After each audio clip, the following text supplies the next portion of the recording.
Good day everyone. Today, i-share ko sa inyo itong aking bagong bili na tire foam cleaner. So, nakita ko lang ito sa Shopee. So, kaya i-share ko sa inyo today kung gaano siya ka-effective at sulit bilhin. So, talagang namangha ako dito. Curious lang ako sa advertise nito kasi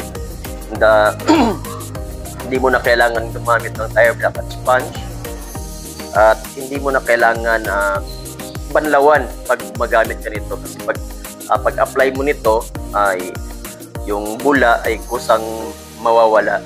So ipakita ko sa inyo kasi kanina umaga nag-try ako ng isang gulong para makita ko lang yung difference at ito ipakita ko sa inyo. So, nakita nyo naman yung sasakyan ko. Hindi pa yan napawashingan.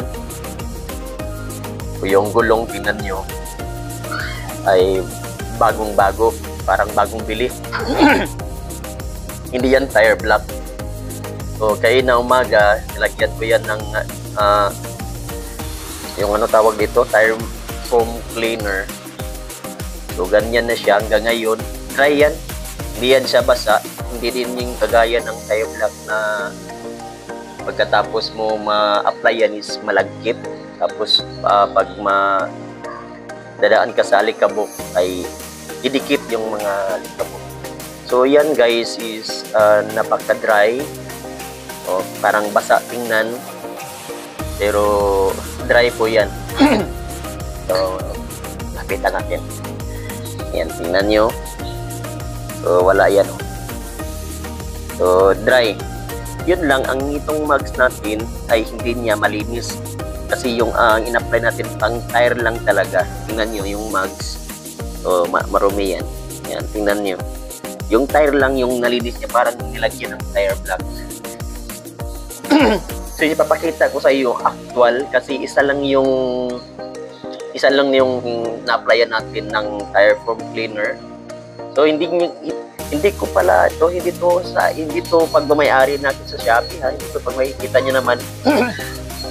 Gawang China ata ito. Kasi hindi ko alam anong ano to. So yan isang gulong lang yung na-try ko kayo ng umaga kasi gusto ko i-actual ngayong hapon. Kung anong resulta o paano gagana. So baka hindi niya pa na-try ito. At sa mga nakatry na nito guys, yan, tire foam cleaner. So paki-comment below ano yung experience nyo. Kasi ako namangha ako dito eh. So, ngayon ko lang ito nakita ng ganitong klase na parang tire block na din siya eh.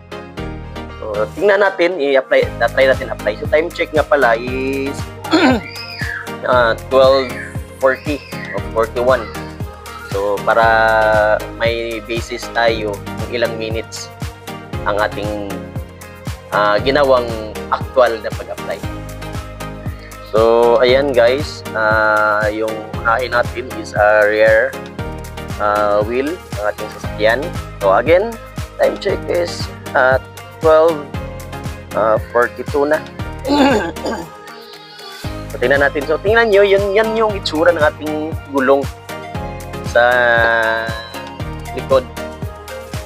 So, yan yung itsura ng gulong. Medyo dahil hindi na-applyan ng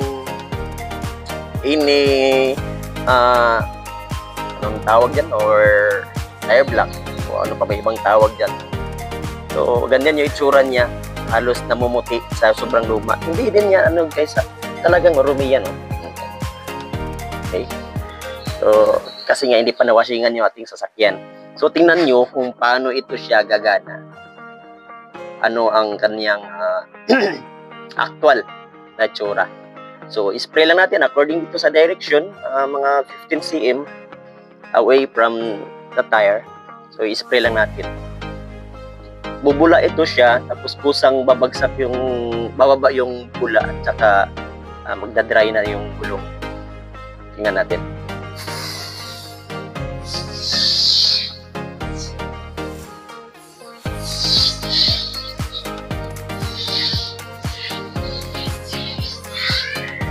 So, tingnan niyo yan. So, diba? Kung first time mo makakita ng ganito, ay talagang mamamangha ka. At saka yung mga bula, guys, kusang bababa. Yan. Hindi mo na kailangan na magbanlaw pa. Yan o. Yan. Kusang bumababa yung bula. So, pag bumaba na yan, yung mga dumi, tatanggal din. At saka, after mo mag-apply, maganda na yung tire mo, parang bago. Yan. Yan, ayan, tumutulo na, oh. Diba? Kusang bumababa yung bula. Alright.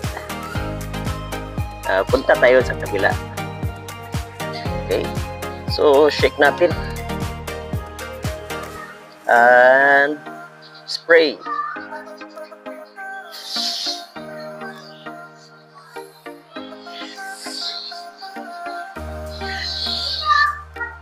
Yan.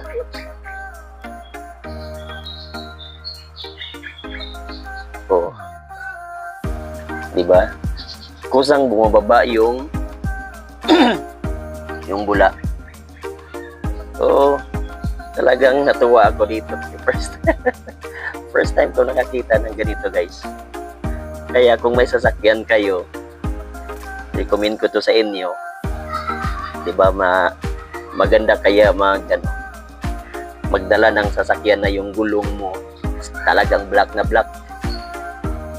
Okay. Kung ikaw yung taong araw-araw nagmamaneho ng sasakyan or motor, siyempre ako kasi mahiya ako na pumarada lalo na sa mall, tapos ang katabi ng sasakyan mo or motor mo napakalinis, itim na itim yung kanilang gulong kasi alagang-alaga, tapos sa'yo namumuti na sa sobrang dumi. Kaya I recommend this, guys, tire foam cleaner. Nabili ko lang ito sa Shopee. Yan. Tingnan nyo naman, oh. Nawala na yung bula. Malinis na yung ating gulong. Okay, so front wheel. So punta naman. So the same process, shake lang natin. And then pagkatapos ma-shake ay spray. Yan.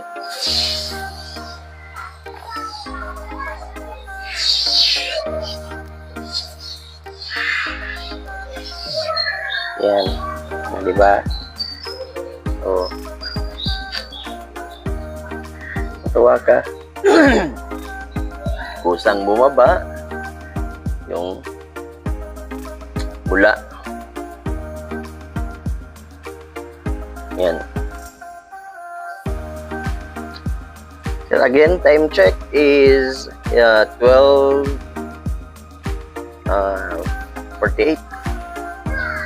Yan. Yan. So, di ba? Napakadali. Parang bago na yung gulong mo. Yan. See? O, tingnan mo yung kayo ng umaga. Yan, parang naka-tire block, pero hindi yan tire block. Ito naman tayo sa kabila. Yan. Tingnan nyo. Kumpara kanina. O, diba? Black na black. Dry na yan, oh. Quick dry pa, oh. Oh. Yan. So, talagang mamamangha ka dito. Oh. Mura na. So, ilang beses mo pa magamit yan. So, yung sa, punta natin yung sa unahan na gulong. See? Parang bagong kiling gulong. Yan naman nga talaga ako, guys. So, yan, guys. Tire foam cleaner for only For only 88 pesos, mayroon ka ng 650 ml na tire foam cleaner. So, I don't know kung ilang pieces to bago maubos. Ilang pieces gamitin bago maubos. So, tingnan nyo. Yan, malinis na malinis. Yung sa front, nakaka-apply lang natin. Yan, yung parang bagong bili. So, yan guys. So, tire foam cleaner for only 88 pesos. Saka kung nakagamit na po kayo ng ganito, paki-comment naman below kung anong experience niyo dito. Yan. So, yan lang. Maraming salamat. Thank you for watching.